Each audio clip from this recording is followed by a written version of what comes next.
I was born April the 1st, 1946, the first of two twins. I'm not an identical twin, I'm a fraternal twin. My twin brother is 3 inches taller and blonde. And my parents were Thomas C. McClure Jr. and Cecilia Rose Gutierrez. I was born and raised here in Alexandria, Louisiana. Went to local grammar schools, kindergarten, high school, junior high school, and eventually came back to practice law. Actually, the hardest school I ever went to, in my opinion, was L.S. Rugg Grammar School, which was 3 blocks away from where I lived. And as a result, we went to junior high school, which had only been open for the second year when I went to Alexandria Junior High School. And only straight A's I ever made, because I'd already had it at Rugg the year before, and I skated for the first time in my life. We only went to high school for 3 years. Then I wasn't sure what I really wanted to do, although I'd always been told that I was going to be a lawyer. And my twin brother was going to be a doctor. We are both now retired. He is a retired plastic surgeon. I am a retired attorney.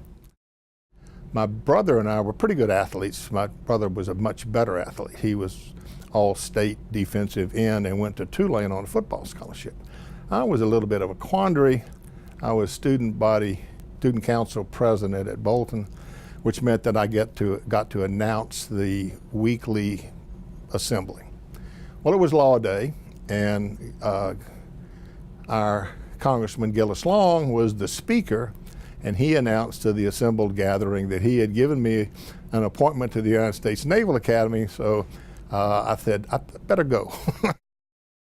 I'd never really planned on making the military my career. As a matter of fact, when I went to the air station in Dallas for my physical, they always do a psychological, and they asked me what did I plan on ending up as, and I said, I plan on ending up as a small town country lawyer.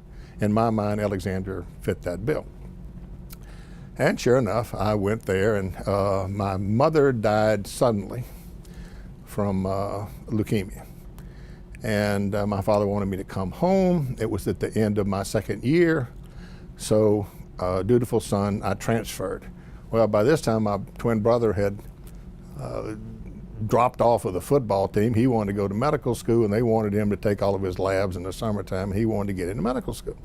So he resigned from his football appointment, and I showed up down there, and my poor father had 2 of them at Tulane at the same time.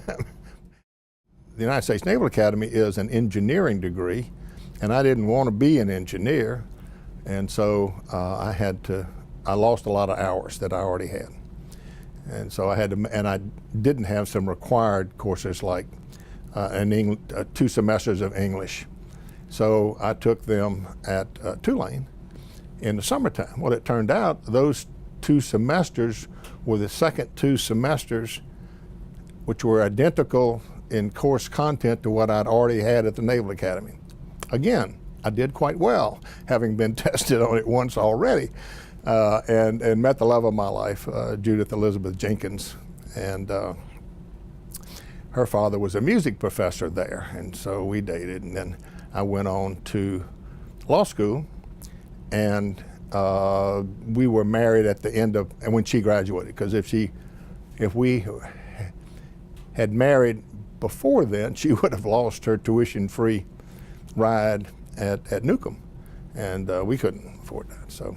After she graduated, we were married and then worked at LSU.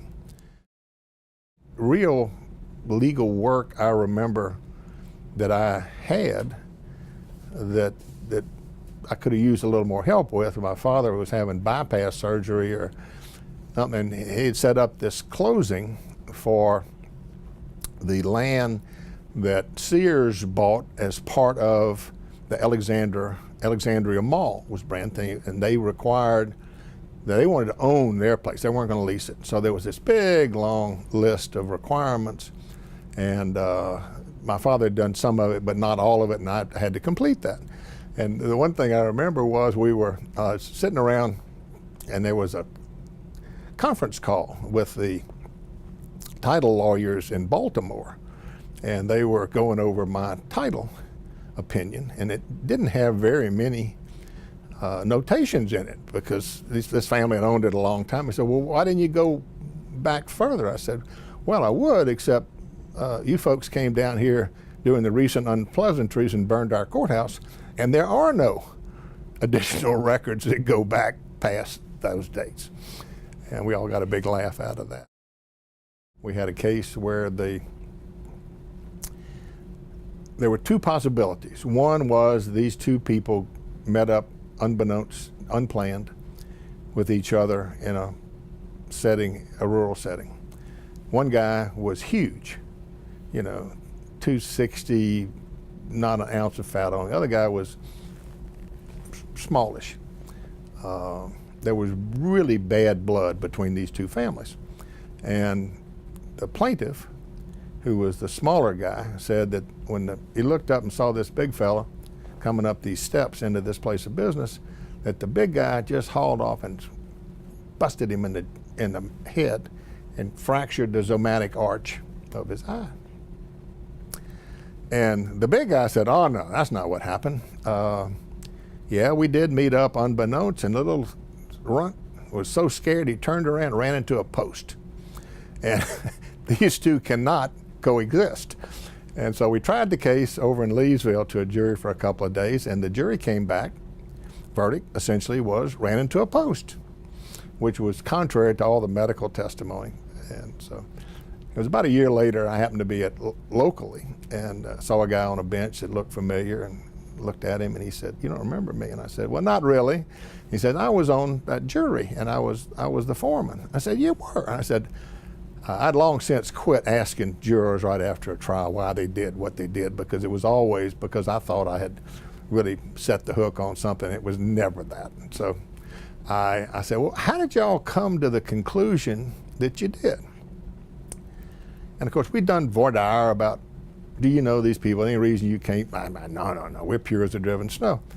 And he said, well, that plaintiff guy, he was a basketball ref, and he would always make the worst calls. And that's the reason they ruled against him. So if you want to try your case to a jury, this can happen.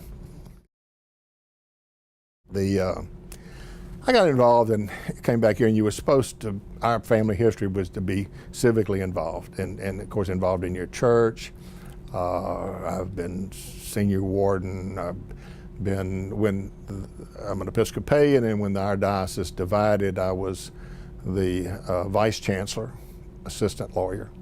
And then when the chancellor died, I became the chancellor until I retired. So, and I went to general conventions as a deputy, and I was very involved in my church, and then civic matters too. I am a Kiwanian and do a lot with that. That's just part of what you do when you're a lawyer, is to be involved in your community. You know people, they know you. It's just part of your civic responsibility. But times change, and it came time to retire, or at least consider doing it, which is something that's not easy to wind down a trial practice. Did it over a number of years. But I had become very active in a feeding program that serves lunch every day. And by that I mean 365 days out of the year, without exception. The only 2 days they didn't serve was when a hurricane took the lights out for 2 days, and you can't open without electricity. And for the funeral of one of the founders of this ministry. And well, I'd served on the board, and I had done a lot of cooking through civic clubs, church, and I liked it, and it didn't intimidate me at all to help cook for 200-300. Just didn't start off that way, but built up to that.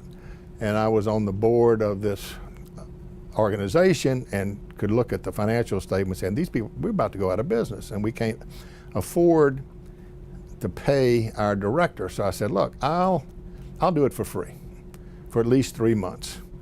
Well, I did it for 3 years. And instead of working 5 days a week, I ended up working 7 days a week at this ministry. And as it turned out, the reason we were out of money was nobody knew we were out of money. The director wasn't spreading the word, and so I knew people in the media. I knew how to give a statement to the media, and we, with lots of help from the Catholic diocese, which is this was under, they did a campaign and went from about a month and a half worth of revenue to now it's very stable and healthy. People started giving. All they needed to be was ask, and all it needed was somebody who had had some training and experience in communications. And basically, practicing law is communicating. I'm still able to keep my toe in the water, so to speak. I'm a state civil service commissioner. Been one for almost, in December it'll be 18 years, 3 terms.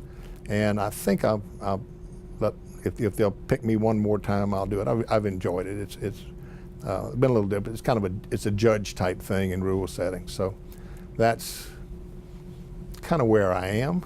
I kind of try to advocate a little bit for cheaper drugs for people in my situation. Cancer drugs are just unbelievably expensive. But still involved in the church to some extent, although I'm no longer chancellor because I'm no longer practicing law. The award I got locally is the Clausidicus Award in 2016, which is they award at the opening of court to a lawyer they deemed to have exemplified good practice and some community involvement. It was more, not so much my community involvement, but I'm sure that factored into it too. Reflect well on the profession and the professionalism. I got an award for Jacob Landry in, I think it's 2001, for service to the bar, for being on the group insurance committee forever.